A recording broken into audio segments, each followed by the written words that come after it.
देखिए mister Rudra, truck carrying 500 kg sand moving with velocity 15 metre per second, डिस्पोजर क्या कितना कर दिया? 200 kg sand. What would be the velocity of the truck to maintain same momentum as before? Truck का mass दिया हुआ है आपको, तो मोमेंटम सेम होना चाहिए। कब? 200 किलो सैंड को अपलोड करने के बाद। तो पहले जो मास है वो 500 kg sand plus 1000 kg truck, 1500 kg ये हो गया। वेलोसिटी 15 मीटर पर सेकंड थी, ये आपका इनिशियल मोमेंटम है, ये है इनिशियल मोमेंटम। उसके बाद आपने 200 kg सैंड जब निकाल ली तो आपका मास बन गया 1300 kg, and let us assume that your velocity is x। तो इनिशियल मोमेंटम और फाइनल मोमेंटम सेम होना चाहिए। तो x की वैल्यू निकालोगे तो 20 या 17.3 मीटर पर सेकंड आ जाएगी। सर कोई डाउट है? नहीं। सी पार्ट देखिए, what portion of the graph indicates definite value of acceleration, retardation and zero acceleration? देखिए ये क्वेश्चन में एक कंफ्यूजन रहती है हमेशा, और वो कंफ्यूजन आपने नहीं करनी। ध्यान से देखिए, अगर आपके पास वेलोसिटी टाइम ग्राफ है, ये वेलोसिटी है, ये टाइम है, सो फॉर एग्जांपल ये स्लोप आ रही है, तो velocity time graph slope positive, तो एक्सेलरेशन जो है वो पॉजिटिव है। Velocity time graph, velocity time graph अगर आपके पास ऐसा है, इसकी जो स्लोप है वो जीरो है, तो एक्सेलरेशन जीरो है। एम यहाँ पर स्लोप है, मास नहीं है, कंफ्यूजन मत करिए। और अगर वेलोसिटी टाइम ग्राफ में अगर स्लोप नेगेटिव है, ये नेगेटिव स्लोप है, तो एक्सेलरेशन नेगेटिव है। मिस्टर सिमांग कोई डाउट है? कोई डाउट नहीं है। बट आपको ध्यान रखना कि ये सब है वेलोसिटी टाइम ग्राफ के लिए, यहाँ पर आपको दिया जा रहा है एक्सेलरेशन टाइम ग्राफ। सर समझ नहीं आ रहा? ध्यान से देखिए, ये एक्सेलरेशन टाइम ग्राफ है। तो अगर मेरे पास एक्सेलरेशन ग्राफ टाइम ग्राफ है, तो फिर तो जब भी मेरी एक्सेलरेशन नेगेटिव होगी तो वो रिटार्डेशन होगा, जब भी मेरी एक्सेलरेशन पॉजिटिव है वो ऑफ कोर्स वो एक्सेलरेशन है, और जब भी ये वैल्यू जीरो है तो एक्सेलरेशन जीरो है। सर कोई डाउट है? नहीं। अब थोड़ा मेरी बात समझिए, ये जो रिटार्डेशन है, जो चलिए ये ले लीजिए, ये जो एक्सेलरेशन हो रही है, ये कांस्टेंट एक्सेलरेशन है, या ये टाइम पीरियड में जो एक्सेलरेशन है वो कांस्टेंट है या वेरिएबल है? मिस्टर सिंह,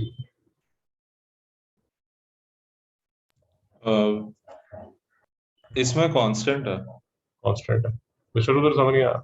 समझा। ये कांस्टेंट है। क्यों कांस्टेंट है? क्योंकि ये देखिए, ये वन है। ये रिटार्डेशन कांस्टेंट है या वेरिएबल है? मिस्टर रुद्र, तो कांस्टेंट। कांस्टेंट है, शाबाश। मैं इसलिए आपको बोल रहा हूँ कि यहाँ पर आप ऐसा अगर ग्राफ बना होता तो मिस्टर सिबांग, एक्सेलरेशन कांस्टेंट होती है, वेरिएबल होती? वेरिएबल। वेरिएबल। सर डाउट आ रहा है? No sir. मिस्टर रुद्र, नहीं। बट अब डाउट कैसे आएगा वो भी देख लीजिए। अगर ये वेलोसिटी टाइम ग्राफ होता और ये होता, तो ये जो एक्सेलरेशन है ये कांस्टेंट है या वेरिएबल है? Constant. Mister Siwan,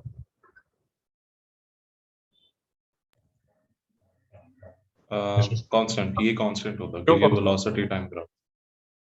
but constant क्यों है, वेरिएबल क्यों नहीं है? एक्सेलरेशन जो है वो वेरिएबल क्यों नहीं है? रीजन क्या? क्योंकि एक्सेलरेशन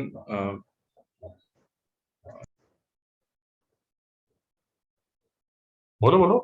पता नहीं पता। ठीक है, कोई प्रॉब्लम नहीं। देखिए बात समझिए जरा, ये वेलोसिटी टाइम ग्राफ में जो ये जो कर्व है ना, इसकी जो स्लोप है वो क्या है, कांस्टेंट है वेरिएबल है? वेरिएबल। बेटा स्लोप जो है वो तो कांस्टेंट है ना, ये देखो इसकी स्लोप कांस्टेंट। स्लोप का फॉर्मूला होता क्या? tan theta. अब हर जगह जो tan थीटा है, इस पॉइंट पे हर जगह जो थीटा है वो कांस्टेंट है, तो जो स्लोप है वो भी कांस्टेंट है। बेटा समझ नहीं आ रहा? समझा। फिर से देख लो, कोई प्रॉब्लम नहीं है। ध्यान से देखिए जरा, अगर स्ट्रेट लाइन है तो मैं कोई रैंडम पॉइंट लेता हूँ, 1 2 3। ये 3 पॉइंट्स पे अगर मुझे स्लोप देखनी है, ध्यान से सुनिए, और कोई डाउट है तो प्लीज दोबारा पूछिए। ये पॉइंट पे P1 पे, P2 पे, P3 पे अगर मुझे स्लोप देखनी है तो स्लोप का फॉर्मूला क्या होता है? tan theta. तो ये जो थीटा है ये किसके साथ होगा? P1 P2 और P3 के साथ। बेसिकली ये कर्व का ये वाला एंगल, ये वाला एंगल और ये वाला एंगल होगा। अगर आपको मेरी बात समझ आ रही है तो ये हर पॉइंट पे जो थीटा है वो सेम है। कोई डाउट तो नहीं आ रहा?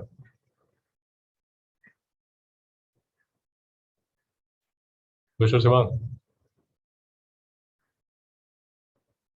मिस्टर रुद्र, नहीं बिकॉज थीटा इज कांस्टेंट,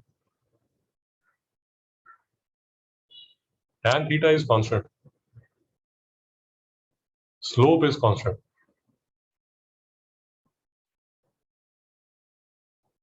और अगर ये वेलोसिटी टाइम ग्राफ है तो इस कर्व की जो स्लोप है, इस कर्व की जो स्लोप है वो कांस्टेंट है। मिस्टर शिवांग समझ आया नहीं यार? समझा। बट अगर आप ये वाला कर्व लेंगे, ये देखिए, ये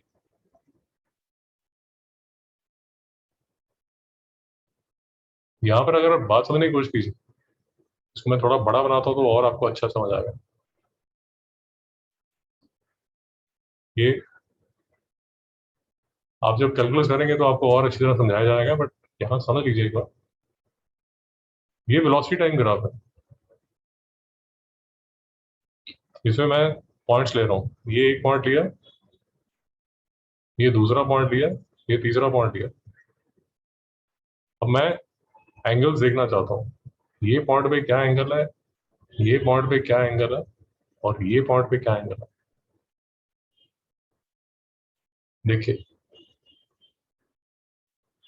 क्या ये एंगल्स सेम होंगे मिस्टर शिवांग? नहीं, डिफरेंट होगा। सबसे छोटा एंगल कहाँ पर होगा? P1 पे, P2 पे भी, या P3 पे? P1 पर। Theta, beta, alpha. अगर आपको मेरी बात समझ आ रही है तो अल्फा सबसे बड़ा होगा और थीटा सबसे छोटा होगा। Theta is less than beta is less than alpha. Sir बात समझ आ रही? समझा। सर,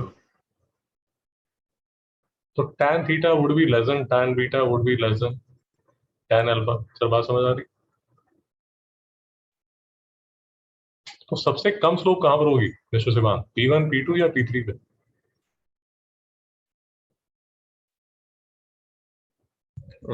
P1 पे। P1 पे जो स्लोप है वो सबसे छोटी है, P2 पे बड़ी है, और P3 पे सबसे बड़ी है। और वेलोसिटी टाइम ग्राफ में जो स्लोप होती है वो क्या होती है वेलोसिटी टाइम ग्राफ में मिस्टर सिमा?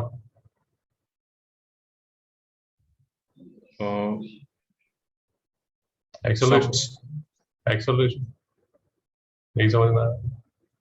समझा। तो ये अगर ऐसा ग्राफ हुआ तो एक्सेलरेशन सबसे ज्यादा कहाँ होगी? P1 P2 या P3?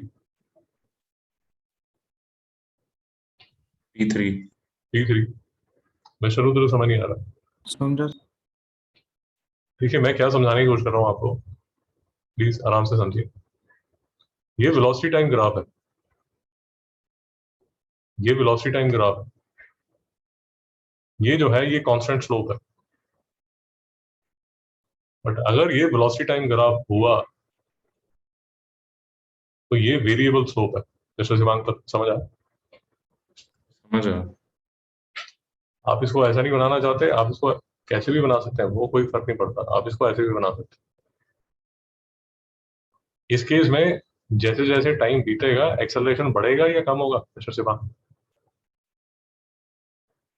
स्लोप जो है वो बढ़ एक्सेलरेशन ज्यादा होगा, ज्यादा होगा। ज्यादा होगा। ये वेलोसिटी टाइम ग्राफ है, इसमें जैसे जैसे टाइम बढ़ रहा है स्लोप कम हो रहा है या ज्यादा हो रहा है?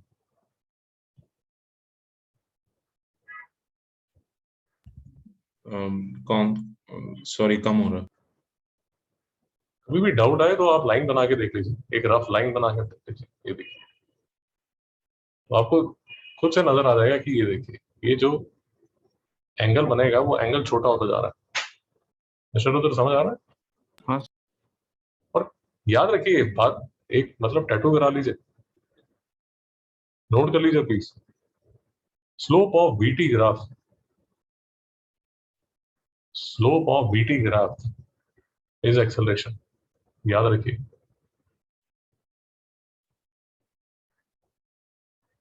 Slope of VT graph is acceleration, याद रखिए। तो ये केस में जो एक्सेलरेशन है वो डिक्रीज हो रही है, रिटार्डेशन हो रही है। यहाँ पर जो है एक्सेलरेशन इंक्रीज हो रही है, और यहाँ जो एक्सेलरेशन है वो कांस्टेंट है, और ये वेलोसिटी टाइम ग्राफ है, ये वेलोसिटी टाइम ग्राफ है। बट ये जो पर्टिकुलर क्वेश्चन था वो सिंपल था क्योंकि उसमें एक्सेलरेशन टाइम ग्राफ था। सर डाउट आ रहा है? मिस्टर सिवान, डाउट आ रहा है? नहीं, कोई डाउट नहीं है। ओके।